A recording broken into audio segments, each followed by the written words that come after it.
There was a famine in the land, besides the first famine that was in the days of Abraham. Isaac went to Abimelech king of the Philistines, to Gerar. Yahweh appeared to him, and said, "Don't go down into Egypt. Live in the land I will tell you about. Live in this land, and I will be with you, and will bless you. For to you, and to your seed, I will give all these lands, and I will establish the oath which I swore to Abraham your father. I will multiply your seed as the stars of the sky, and will give to your seed all these lands. In your seed will all the nations of the earth be blessed, because Abraham obeyed my voice, and kept my requirements, my commandments, my statutes, and my laws." Isaac lived in Gerar.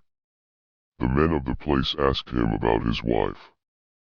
He said, "She is my sister," for he was afraid to say, "My wife," lest, he thought, the men of the place might kill me for Rebekah, because she is beautiful to look at. It happened, when he had been there a long time, that Abimelech king of the Philistines looked out at a window, and saw, and, behold, Isaac was caressing Rebekah, his wife. Abimelech called Isaac, and said, "Behold, surely she is your wife.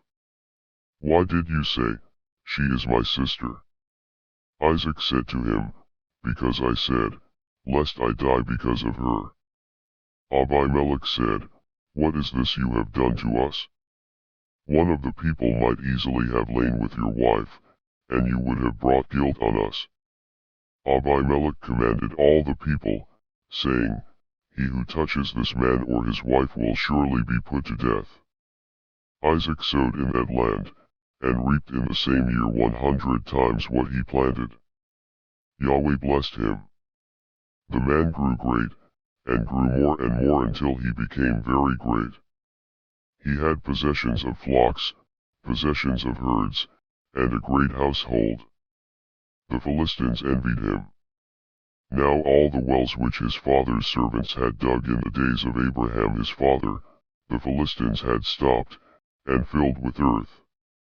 Abimelech said to Isaac, "Go from us, for you are much mightier than we." Isaac departed from there, encamped in the valley of Gerar, and lived there. Isaac dug again the wells of water, which they had dug in the days of Abraham his father. For the Philistines had stopped them after the death of Abraham. He called their names after the names by which his father had called them. Isaac's servants dug in the valley, and found there a well of springing water. The herdsmen of Gerar argued with Isaac's herdsmen, saying, "The water is ours." He called the name of the well Esek, because they contended with him. They dug another well, and they argued over that, also. He called its name Sidnah. He left that place, and dug another well. They didn't argue over that one. He called it Rehoboth. He said, "For now Yahweh has made room for us, and we will be fruitful in the land." He went up from there to Beersheba. Yahweh appeared to him the same night, and said, "I am the God of Abraham your father. Don't be afraid, for I am with you, and will bless you, and multiply your seed for my servant Abraham's sake." He built an altar there, and called on the name of Yahweh, and pitched his tent there. There Isaac's servants dug a well. Then Abimelech went to him from Gerar, and Ahuzzath his friend, and Phicol the captain of his army. Isaac said to them, "Why have you come to me, since you hate me, and have sent me away from you?" They said, "We saw plainly that Yahweh was with you." We said, "Let there now be an oath between us, even between us and you, and let us make a covenant with you, that you will do us no harm, as we have not touched you, and as we have done to you nothing but good, and have sent you away in peace. You are now the blessed of Yahweh." He made them a feast, and they ate and drank. They rose up sometime in the morning, and swore one to another. Isaac sent them away, and they departed from him in peace. It happened the same day, that Isaac's servants came, and told him concerning the well which they had dug, and said to him, We have found water. He called it Shiva.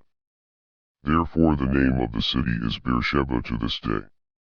When Esau was 40 years old, he took as wife Judith, the daughter of Beri the Hittite, and Basemath, the daughter of Elon the Hittite.